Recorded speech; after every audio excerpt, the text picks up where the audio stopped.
All right, Shalom. First and foremost, I want to give all praise, honor, and glory unto Yahweh by Yashim, Yahweh Shai by Yashim, Rakah HaKodash. Double honors to the apostles, the bishops and elders of Great Millstone who rule and teach well, and peace and salutation unto the hopefully elect, the 1/3 of Yasha Allah, upholding the laws, statutes, and commandments to the best of their ability. Peace and salutation. This is the brother Bakwasha.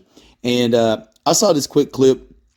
Thought it was worth at least bringing out a couple of quick scriptures in the spirit, because, I mean, as the end of Babylon occurs, more is going to be revealed about the spirits of these people, 2/3, and especially Eve. And I say that because what you're going to watch here in this clip, and not that it matters, but it just is a reflection of the spirit that these Babylonian women, especially Eve, possesses. And that spirit really is the rebellion, right? Number one, but then being the enemy, of the Israelite man, and really being an enemy of herself. She's basically self-destructive, and she's looking to spew any of that madness towards anybody that will listen or be around her. And yeah, man, I mean, her and the serpent literally are a tandem. But even now, she's starting to see that the serpent doesn't even care about her either. And so now, these N dubs are no different than the YNs, all are going to be destroyed. But the point being here is they thought that Esau, the so-called white man, had their provisions, and that they were going to be able to continue to live this lifestyle and continue to just be lawless and to be reckless and to not have any true righteousness. And like I said, through the spirit, I just wanted to play this quick clip, and Lord it'll be edifying. This is Micah chapter 7, verse 10. Then she that is mine enemy shall see it, and shame shall cover her, which said unto me, where is the Lord thy God? And so once again, that spirit of rebellion is in her, okay? Because her and the serpent are a tandem, Esau, the so-called white man, as far as the philosophies that they abide by, which is rebellion against Yahweh by Shem Yahweh Shai, which is the reason why she asked that question, where is the Lord thy power? It says, mine eyes shall behold her, now shall she be trodden down as the mire of the streets. And that's what we're going to see here as we continue to enter into Jacob's trouble, martial law, all of these scenarios where Eve will have no one to protect her. And she's going to think that Esau is going to, come to her rescue that night and quote unquote shine in armor. Right. And none of that's going to happen. And so I just want to play this quick clip because I think it exemplifies that rebellious spirit of Eve. And the thing about it is it's so subtle, yet it's so wicked that she has no idea that this is who she is. And, I'm pretty sure most brothers have already seen a lot of these clips where even some of these Edomite women, or, maybe they look like Edomite women, are calling Eve out, the N-dub, for the fact that none of our people really want to deal with her, and this is just one example of many examples as to why no one wants to deal with you N-dubs. Okay. Now, if you're a sister or you're trying to become a sister, that's different. Okay. But if you're an N-dub, you're an N-dub. Just like if you're a YN, you're a YN. And if you're a 2/3, you're a 2/3. And Lord will, myself and all the rest of the sincere brothers, across the four winds, right, are a part of the hopeful elect, because that's it, But anyway, let's play this quick clip, and then I'll bring out a couple quick scriptures, and Lord will, it'll be edifying. And what's your name? Jabari. And it says, she curved a man with a 6-figure career, all because he wore an Apple Watch. Modern dating is finished. Watch. And so, once again, just another example.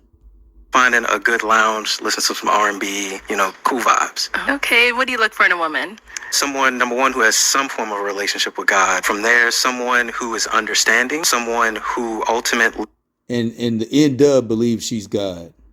This life can still be hard. So someone who we can navigate those difficult, stretches in success together. Okay. And now what are some of your deal breakers? I prefer someone who doesn't smoke cigarettes, someone who's judgmental. I'm not a big fan of. That's pretty much it. Okay. All right. Sounds good. So we did get to pop balloons. Let's go over there, see why they ended up popping. Okay. Your name and age, and why did you end up popping your balloon? I'm Jasmine. I'm 29. For a date night, I love getting my steps in, but I wouldn't wear an Apple Watch. Just for a date in a suit, I just feel like a nice, better watch would have. Okay. Yeah. All right. And is she someone that's your type? Yeah, she's beautiful. Yeah, she's Thank beautiful. you. I mean, I think in today's world, a lot of people wear Apple Watches often, but I just I think totally understand. the suit, a suit with an Apple Watch, I would have wear a nice. Right. Yeah. So for me, I wear suits 5 days a week, and I typically have my Apple Watch. It's kind of convenient, when you have, notifications going off while you're in meetings to be able to look at it versus pulling out your phone. But I totally understand what you're saying, though. Okay. You can't make this shit up. You can't make this shit up. Y'all heard it. Hello, welcome in. And the point being here is the end of it is just ridiculous, man. It doesn't matter what you say. It doesn't matter. She's the enemy of the Israelite man. Okay. And through the Spirit, this goes back to the Queen of Heaven, worship, which is ultimately, idolatry. And as I mentioned earlier, that's part of the reason why she worships herself and she worships Esau, but she will not worship Yahweh Shem Yahushai. She said, hey, where's the Lord? That's what makes her the enemy. Okay. So let's read, Jeremiah 7:18. It says, the children gather wood and the fathers kindle the fire, and the women knead their dough to make cakes to the Queen of Heaven, and to pour out drink offerings unto other gods, that they may provoke me to anger. And ultimately, that's what Esau has given Eve, the ability to worship other gods except for Yahweh Shem Yahushai. And her anger through the Spirit goes back to the fact that we are in order with Yahweh Shem Yahushai, man. And the Israelite man is a direct reflection of Yahweh Shem Yahushai. Okay, whereas Esau is a direct reflection of the rebellion in which Esau has given Eve to take advantage of, which is this philosophy of idolatry. Okay, and then when you get into the Queen of Heaven worship, and let's see if I can pull this up. Okay, when you get into the Queen of Heaven worship, what you'll see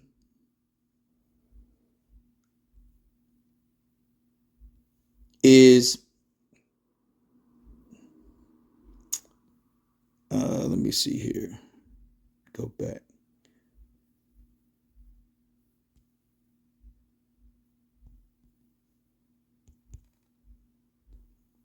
And even some of these,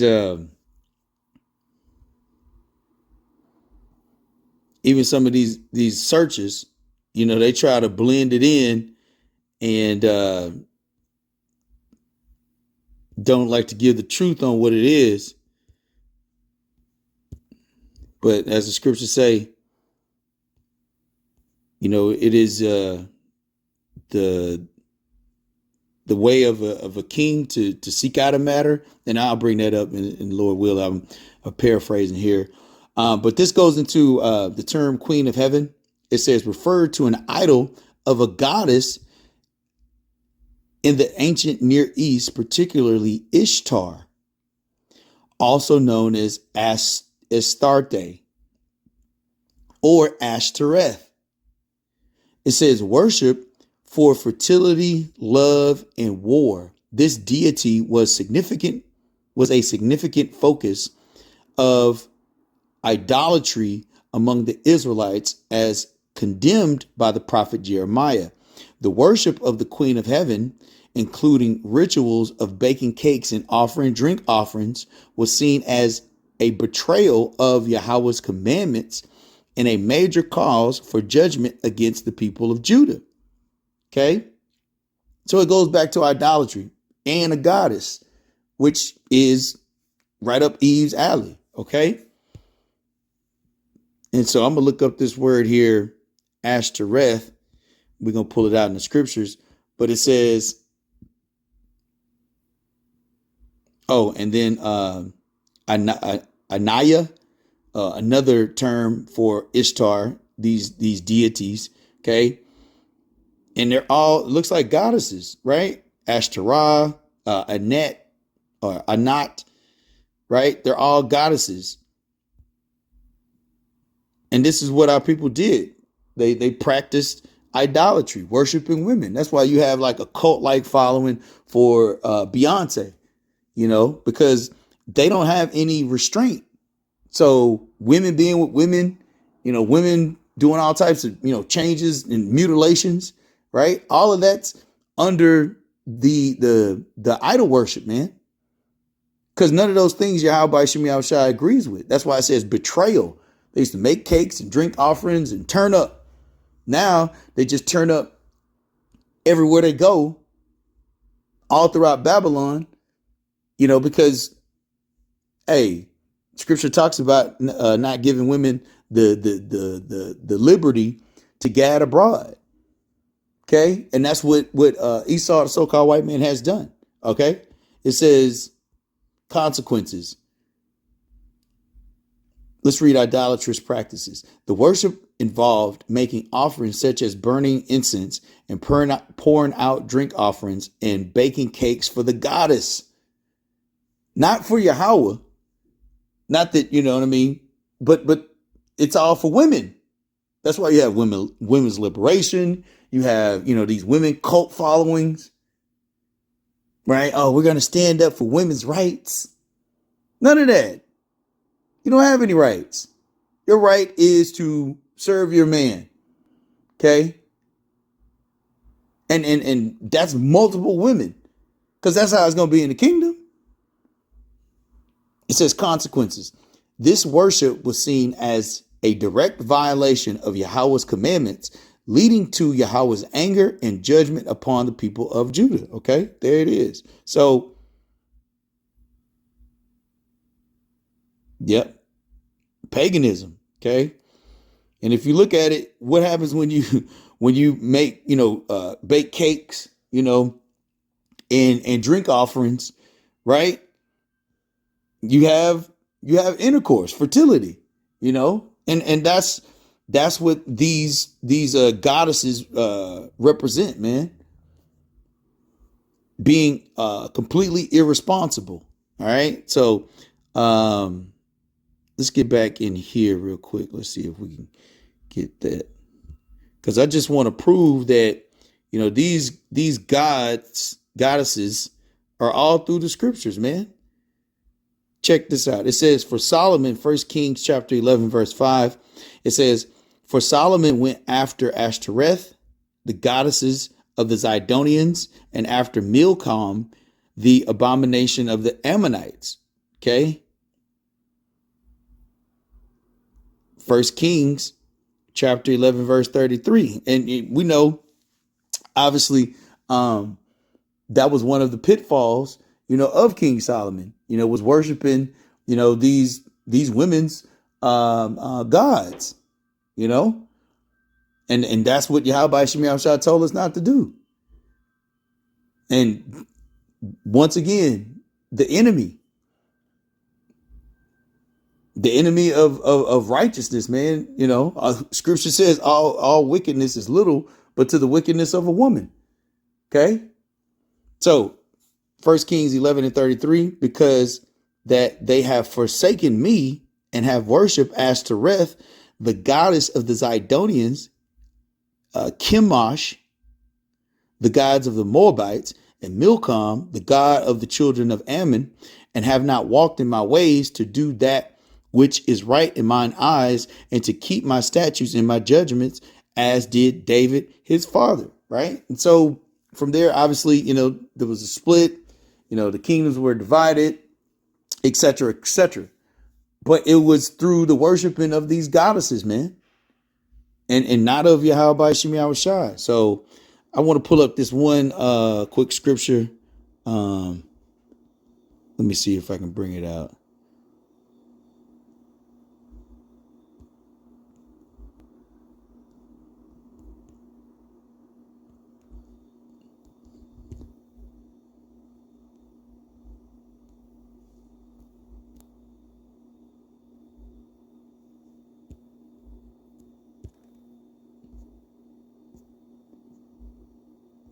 Let's see here. I'll just pull it up here.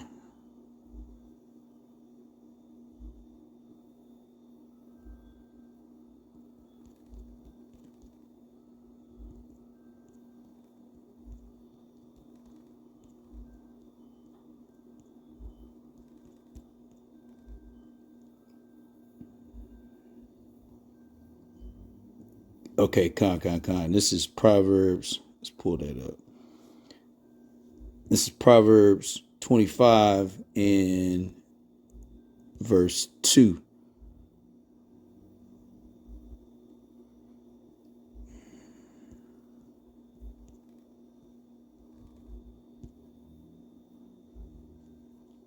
Con. It says, I'll start at 1. It says, these are also Proverbs of Solomon, which the men of Hezekiah, king of Judah, copied out. It is the glory of Yahweh to conceal a thing, but the honor of kings is to search out a matter. Okay? And that's what the prophets of Yahweh Shemi Abishai do, man. We search out these matters through the scriptures to prove that not only she's our enemy, but she's worshiping idols. And that's what it comes from, And then I think the other precept I was going to bring out, and then we'll wrap up, is Lamentations chapter 4, verse 3. It says, even the sea monsters draw out the breast. They give suck to their young ones. And if you look at the women of our nation, okay, completely irresponsible, using money in however way they so choose to, neglecting children, right? It says, even the sea monsters draw out the breast. They give suck to their young ones. The daughter of my people is become cruel, like the ostriches in the wilderness, man. Okay? Literally, if you see an ostrich in the wilderness, man, it will continue to hover and hover and hover for days upon days, and then just watch you die, and then just pluck off everything about you, man. Okay? And that's a cruel act. Let's get this word here, cruel. That's a cruel act, man, for ostriches. Now, I think they're called scavengers, right? Let's bring that out. Cruel. Strong's H 393. Achzar. And I don't think it's a mistake that it says fierce, because it reminds me of the quote unquote alter ego of Beyonce, Sasha Fierce, right? See, Esau don't be coming up with these names just out of the blue. Esau goes into the scriptures, he searches out a matter. Scripture says the heart is deep, man. It says apparently meaning to act harshly, violent, okay, by implication deadly, also in a good sense, brave, cruel, fierce. But like I said, that comment that she made, now, regardless of however much money he makes, it's just the symbolism of what is being said in totality of what this, Jake is bringing to the table. You would think that any woman would look beyond anything, infantile, but not the end of. That's cruel. She has a cruel mind. And this was specifically talking about her children. So how much more when she's the enemy of the men of the Lord? Okay. becoming cruel, man. You know? So, and then let's look up real quick. I want to look up ostriches just to see what it says.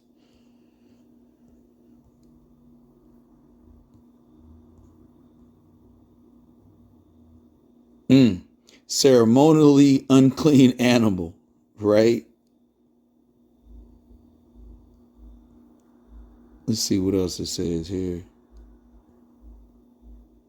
Yeah, ostriches are just a voracious one. You know, scripture says she wipeth her mouth. Let's end out on that.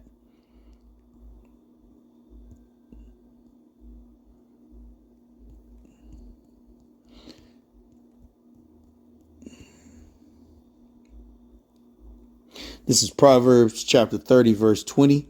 It says, such is the way of an adulterous woman. She eateth and wipeth her mouth and said, I have done no wickedness. And like I said, this is not to pinpoint this specific scenario, but this is just our women in general, man. Excuse me, the N dubs, because we don't have a woman on this side. Unless you're talking about Sophia. Okay. That's the only woman we really have on this side. Scripture says our women were going to be a harlot in the streets, man. Okay. Look at all these women and all of them pop balloons, you know, and this show in itself is really just a psychological operation, man, to destroy the dating pool. Because when's the last time you saw one of these shows and it had Moabites on it? When's the last time you saw one of these shows and it had Edomites on it? You see, all of this is just a psychological operation that Edom performs, man. Okay? You're not going to see, like I said, a Amalekite. You're not going to see an Amalekite and then, 12 other Amalekite women. But all of this is just to prove, man, prophecy is true. And not only that, man, until Yahweh Shemiah Shai returns, man, our focus is on deliverance, and salvation. And it only takes one to rebuild a kingdom, So through the Spirit, Lord will, this was edifying. Till next time, Shalom.